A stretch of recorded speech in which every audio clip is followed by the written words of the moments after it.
Hello and welcome back to New Brunswick Boys MMA. I'm your host, and to begin with today, I'd like to apologize for my voice being a complete mess. I am very sorry about that, but hey, what do you do? Getting over a cold here. Today's video is going to be a bit of fun. We're going over something a little different here. This is a fairly small local card that's taking place here in a little over 2 weeks. Lumberjack Promotions Kickboxing Night 4 at Pointe-à-la-Croix, Quebec, just past the Campbellton border in New Brunswick. So, hey, we're within New Brunswick regions. So, this 15-fight card, we're going to start off with the kids. People may ask, why am I going over the kids' predictions? Well, hey, man, these kids are going to be future prospects someday, some of them. So, first off, we got Loic LeBlanc out of Eel River fighting Philippe Chabanneau out of Quebec. It's at under 81.6 pounds. So these kids are small, all right? Don't have much to go off of here. Don't have any records.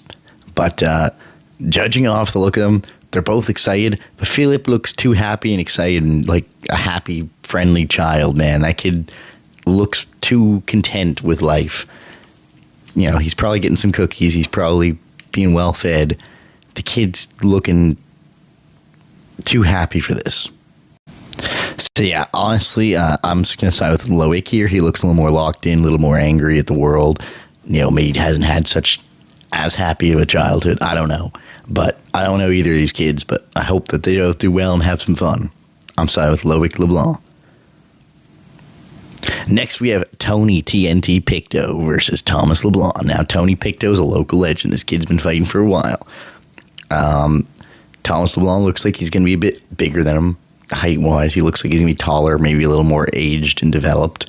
It's at 140, so hey, these kids weigh as much as I do, if not more. I'm going to side with Tony Pictou. This kid knows what he's doing. He's been in lots of fights.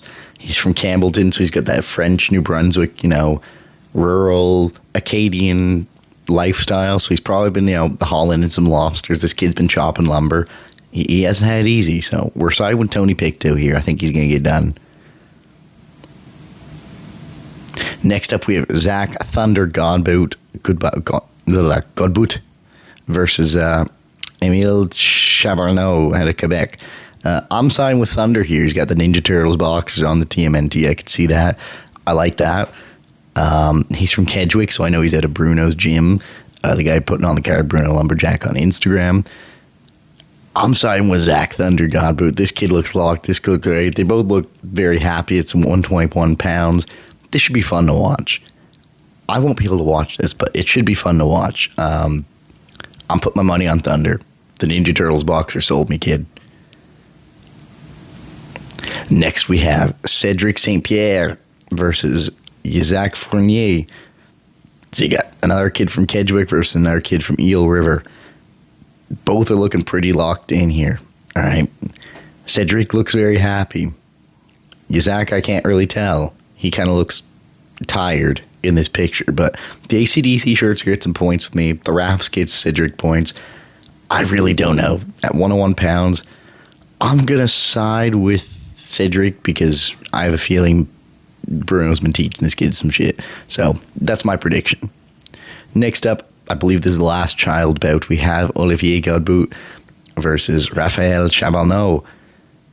Olivier looks very happy. This kid looks good. He clearly is from Bruno's gym from the Lumberjack gloves. Raphael, I don't know where he's from, but this kid looks angry at the world. He looks pissed. This kid looks ready. But I'm going to trust in Bruno's gym to prepare Olivier for this one. So we're going to side with him at this 130-pound bout. Next up, Lucas Fournier from Dalhousie versus Sheldon Morneau from Cabinot.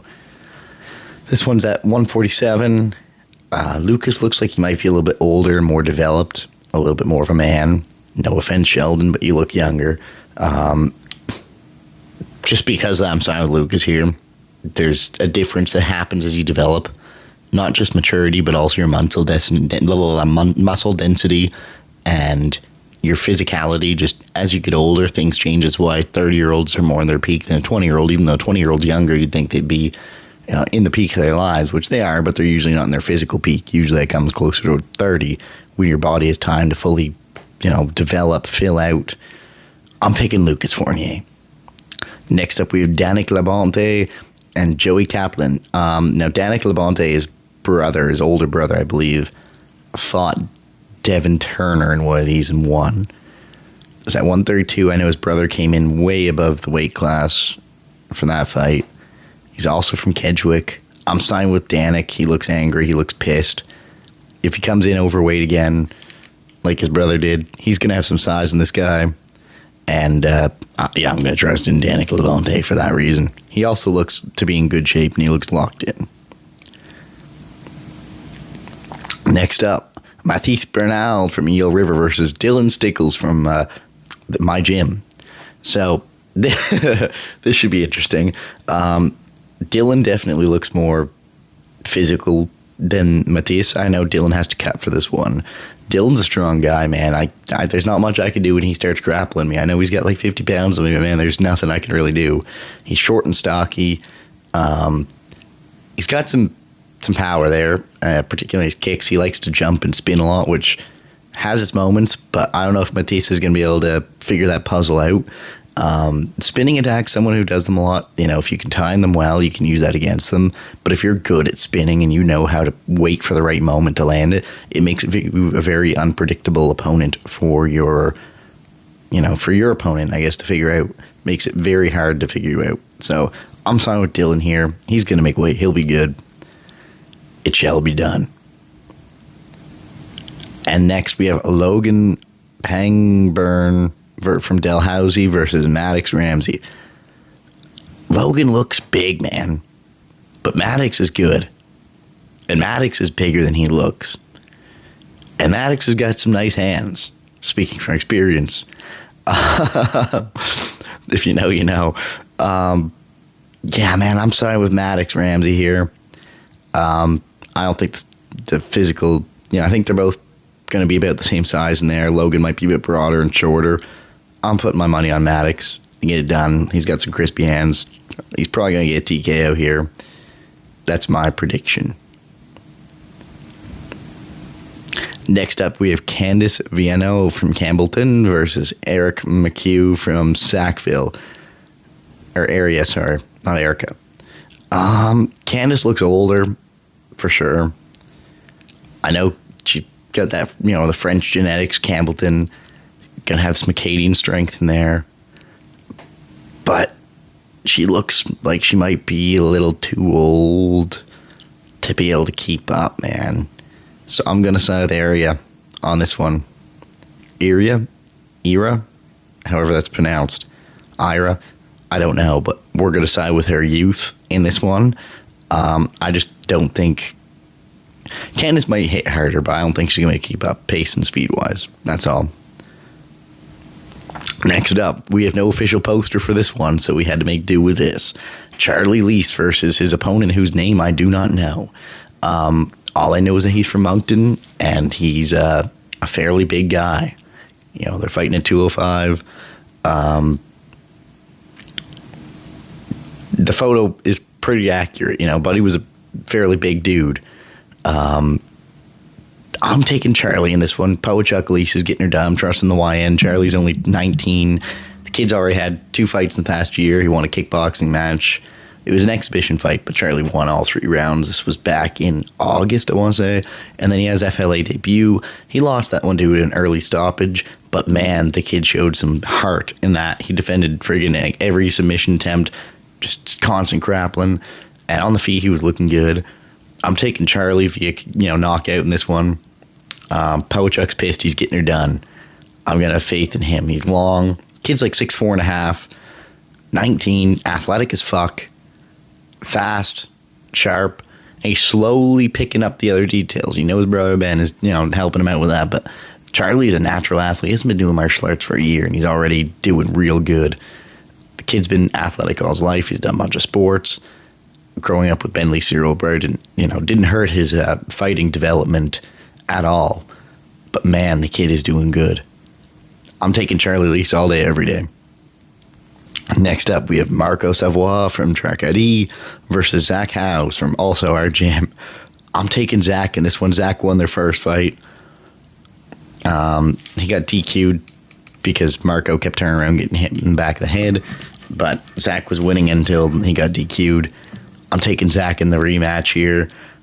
Shaggy knows what's up, man. He's getting her done. Next, we have Sam Perron versus Chris Pinheiro from Icon in Moncton. I'm taking Sam Perron, man. He looks big. He looks strong. Chris Pinheiro, train out Icon. I've not been impressed with them lately at all. He's also got like a really big cone head from the looks of this, and I think that's going to be a huge target. I know he's going to be shorter and stockier. Yeah, I'm taking Sam Perron on this one. I'm sorry, Chris. I don't think you're getting this one done, bud. Next up, we have Jonathan Galland versus Christian Graner. This strange guy, fucking who let this hippie on the card? I don't know. Never seen this guy before. Jonathan Galland, 2-2. Christian hasn't fought in 6 years. Legend has it he last fought at Benny's Fight Club in 2020 and won via TKO in about 40 seconds. Can I even predict this? Am I even allowed to predict this? I don't know. All right. Jonathan looks like he's going to be short and stocky. I've heard he's about 150, 155. I know Graner is currently walking at like 135, 136. He's got the karate background, got, sideways stance. Don't ask me how I know so much about this guy. Fuck. I'm taking. I can't predict this because I'm taking Christian Graner for obvious reasons. If you know, you know. Yeah. Don't pick against yourself, guys. Fuck. I think he's going to use his range here. He's looking like he's going to be longer than his opponent. I think he's going to use that to his advantage, and he's got fast. He's pretty fast, man. He's got some fast lead leg kicks on him. I think he's going to get this one done. Just speed, distance management, and length. We shall see here in shortly, I guess.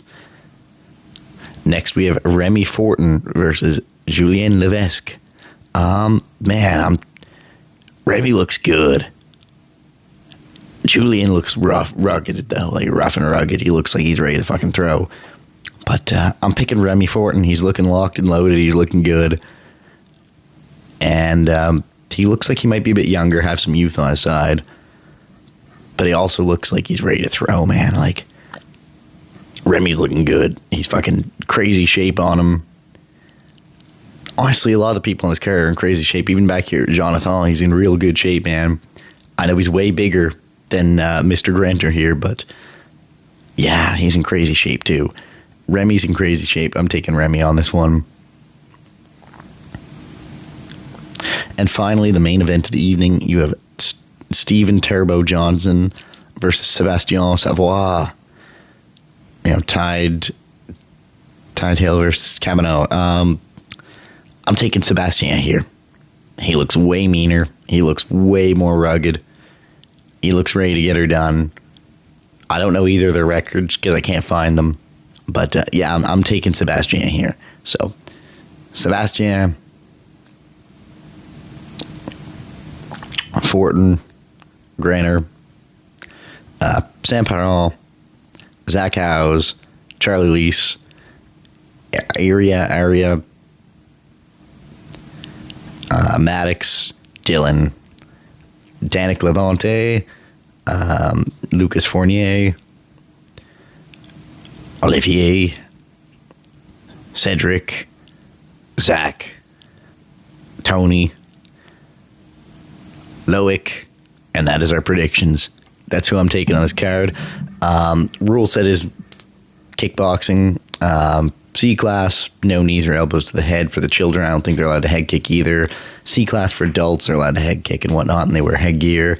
B class, there's only one B class on the card. That's no knees or elbows to the head, unfortunately, but you're allowed no headgear, head kicks and everything's good. A class, I believe elbows and knees are allowed, which kind of makes things interesting. Different rule sets affect people differently. Like Sam Parral, I don't know about that one, but I don't think it's gonna make a ton, but like of difference. But if you look at someone like Savoy, like I feel like that man's landing some nasty elbows, and I feel like Turbo's got some elbows on him. I feel like here, Remy Fortin, I feel like he's got some nasty knees, man. So we're gonna see how it all plays out here very soon.